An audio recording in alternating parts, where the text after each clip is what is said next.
ఈ రోజుల్లో UPI apps వాడడం అనేది కామన్ అయిపోయింది. అయితే ఈ యూపీఐ యాప్స్లో కొన్ని మాత్రం ఫిబ్రవరి 1, 2025 నుండి పనిచేయవు అని ఈ యూపీఐ యాప్స్ని కంట్రోల్ చేసే ఎన్పిసిఐ చెప్తోంది.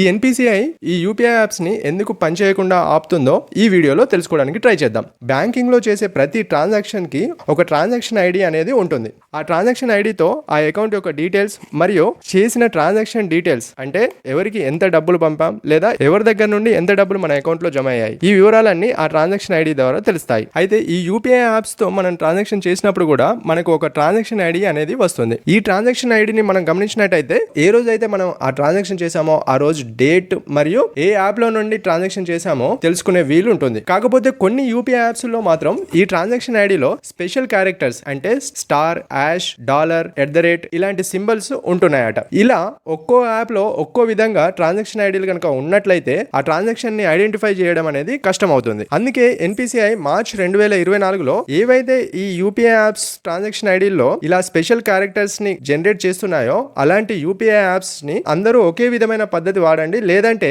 ఈ యూపీఐ యాప్స్ లో చేసిన ట్రాన్సాక్షన్స్ ద్వారా మనం ట్రాన్సాక్షన్స్ ని ఐడెంటిఫై చేయడం అంత సులభం కాదు అని చెప్పారనమాట. ఇప్పటికే చాలా యాప్స్ దీన్ని రెక్టిఫై కూడా చేసుకున్నారట. కానీ ఇంకా ఏవైనా యాప్స్ వాళ్ళ ట్రాన్సాక్షన్ ఐడీస్ లో స్పెషల్ క్యారెక్టర్స్ లేకుండా ఉండేలా యాప్స్ ని కనుక మాడిఫై చేసుకున్నట్లయితే ఆ యాప్స్ ని ఫిబ్రవరి 1, 2025 నుండి ఆ యాప్స్ లో చేసే ట్రాన్సాక్షన్స్ జరగకుండా చూస్తుంది. అయితే ఎక్కువ మంది వాడే phone pay, Google pay, Paytm లాంటి యాప్స్ లో ఎటువంటి ప్రాబ్లం రాకపోవచ్చు. ఎందుకంటే ఇలాంటి యాప్స్ ని వాడే వాళ్ళు ఎక్కువ మంది ఉంటారు కాబట్టి ఈ యాప్ కంపెనీలు ఎన్పిసిఐ ఏవైతే రూల్స్ చెప్తాయో వాటిని తప్పకుండా పాటించడానికి ట్రై చేస్తాయి. బ్యాంకులకు సంబంధించిన ఇలాంటి విషయాలు డీటెయిల్ గా తెలుసుకోవడానికి ఈ వీడియోను లైక్ చేసి తప్పకుండా ఈ ఛానల్ ని సబ్స్క్రైబ్ చేసుకోండి. Thank you for watching.